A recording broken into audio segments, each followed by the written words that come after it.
Hi. So today, one of the things that I have to get over is I have some birds above me that are, I think, clucking at me, and that's their alarm call, and they're like, "Get out of here, get out of here."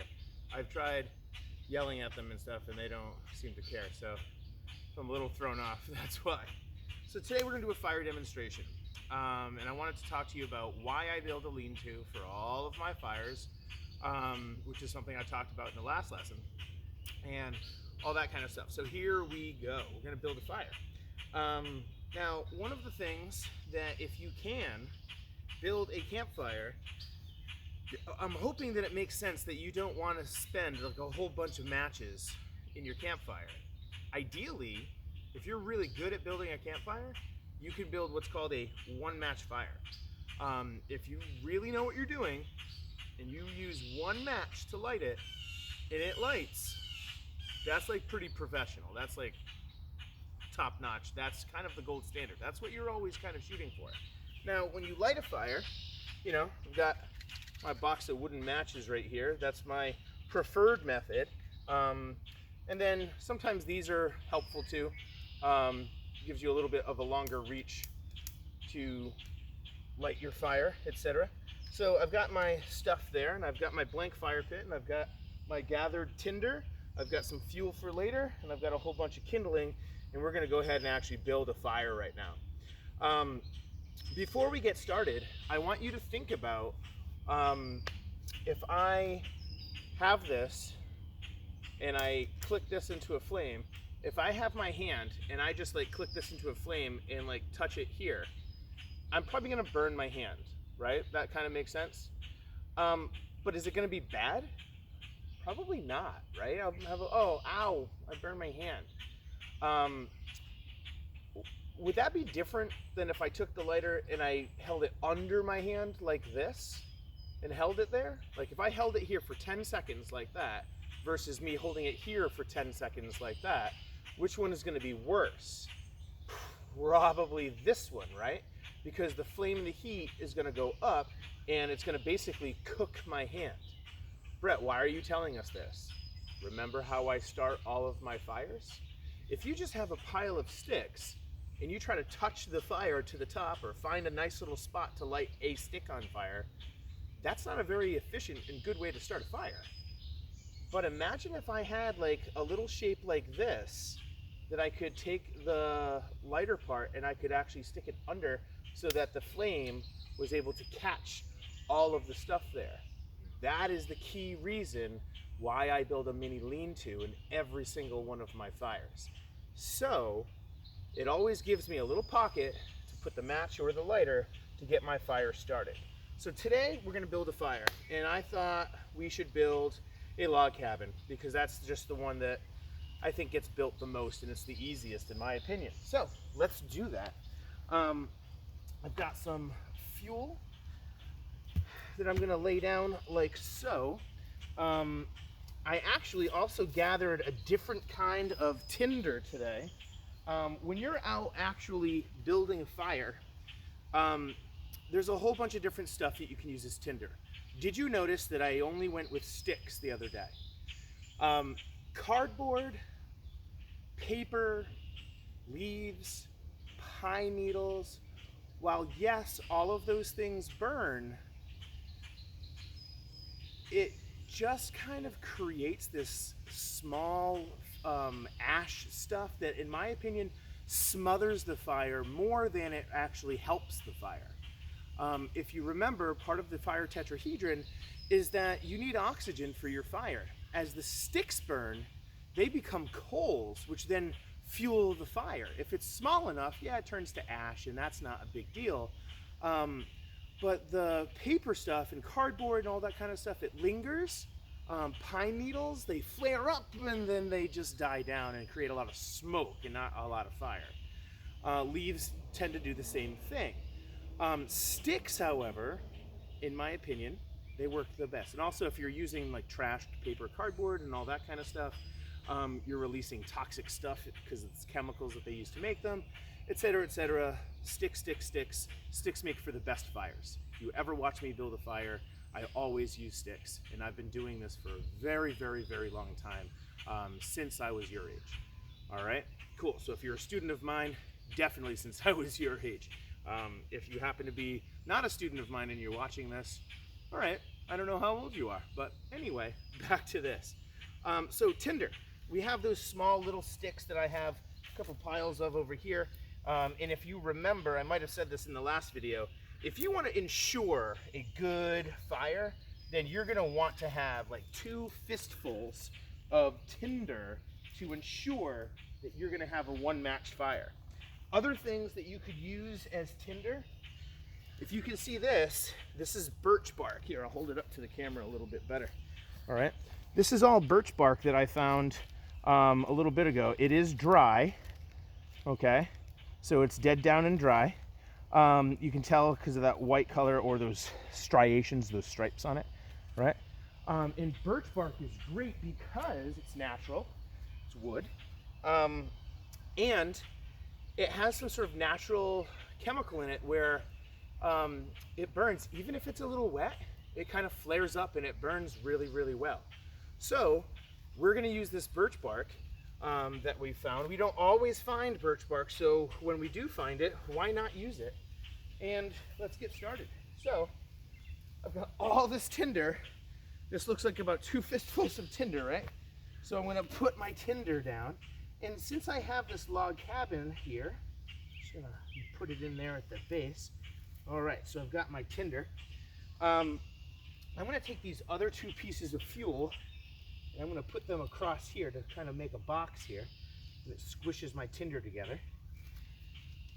I'm going to maybe just add in my birch bark. I want to put some on the top. I'm actually going to put some underneath on both sides here. See what happens. All right. Cool. Go from there.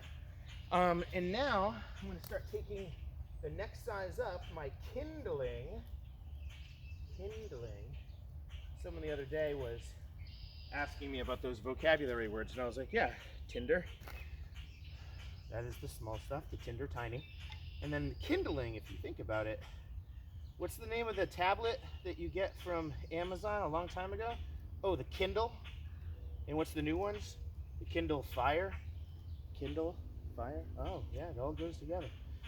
All right, so I'm starting to do my crisscross pattern. I'm gonna change up some sizes here.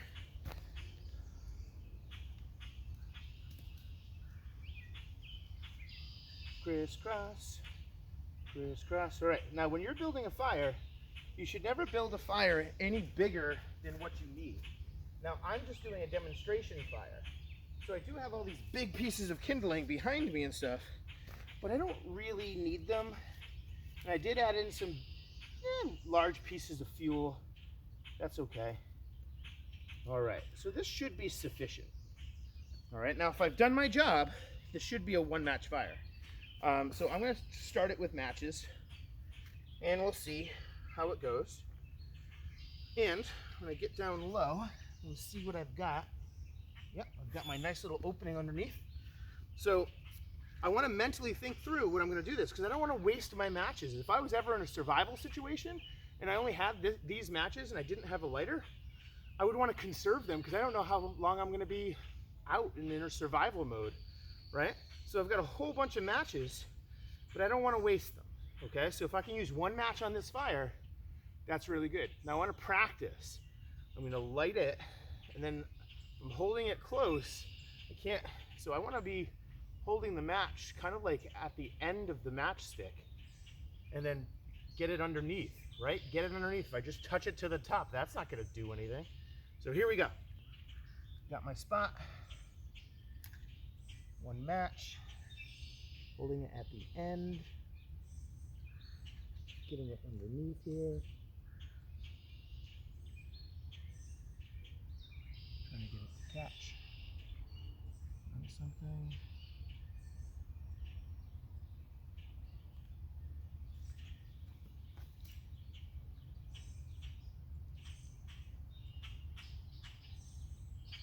And it fell down.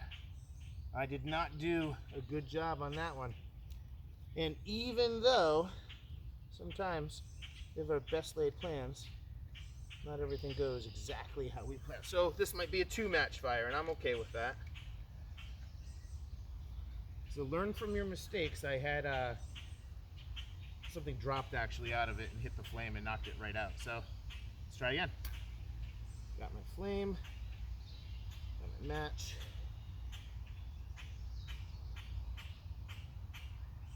Got some birch bark lit. Yeah, I think that was the problem. I think you see smoke. I think we're good. I think I just had a bad luck on that first try. So let's see what we got. Birch bark is lit. Some of the tinder is starting to light.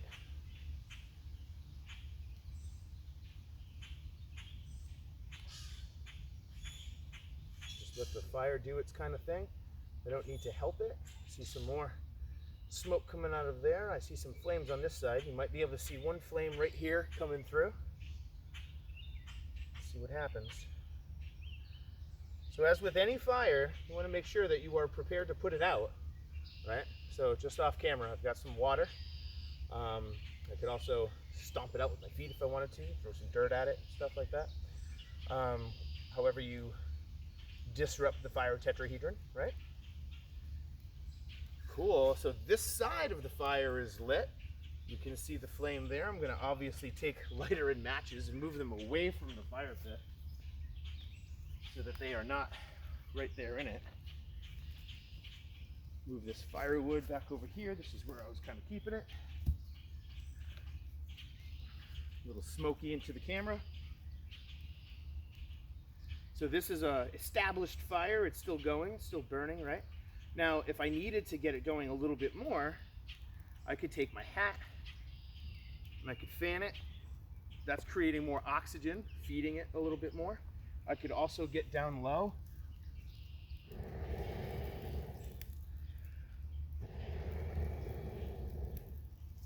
I could blow some air into it and get that fire to burn.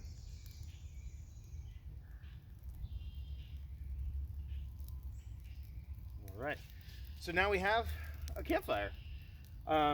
Pretty cool. And as this burns, I could take other pieces of fuel and I could start laying them across, right? Box that in.